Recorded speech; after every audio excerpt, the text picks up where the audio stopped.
So, understand the concepts of session hijacking. So, what is a session hijacking?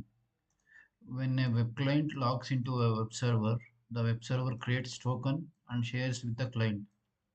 This token differentiates between sessions running on the server. There will be many sessions running, right? So each sessions will have a session ID.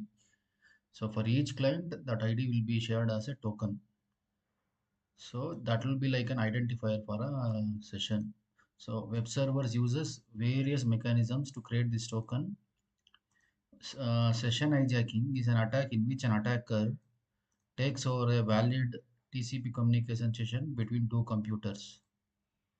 So a session hijacking attack exploits a session token generation mechanism or token security controls so that the attacker can establish an unauthorized connection with the target server.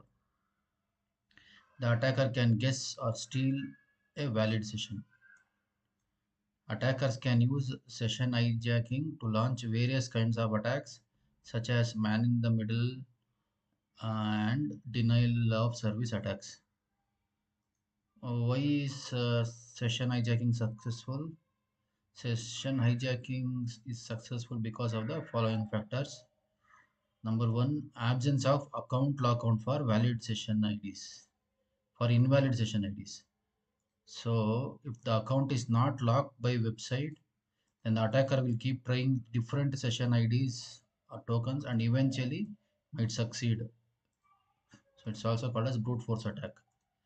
If there is a lockout mechanism, then brute force attack will be almost impossible. So account lockout for invalid sessions is not present. So this is one of the reason for session hijacking successful. The second one is weak session ID generation algorithm or small session IDs. So most websites uses linear algorithms to generate session IDs. By studying the session ID pattern, the attacker can guess the session ID. Even if the algorithm is strong, if the string is small, it will be relatively easy to determine. Insecure handling of session IDs, I'm not sure about this. Indefinite session timeout. So there has to be a session timeout. Otherwise, it gives ample time for the attacker to get the session ID and hack it. So indefinite session timeout is one of the reason for the session hijacking successful. Most computers use TCP internet protocol are vulnerable. So the TCP and IP are vulnerable to session hijacking because of the design flaws inherent in TCP IP. So one of the you will see in the coming videos that if we use IPsec, then most of the vulnerabilities will be taken care, and it will be difficult for session hijacking. So the next reason is most countermeasures do not work without encryption.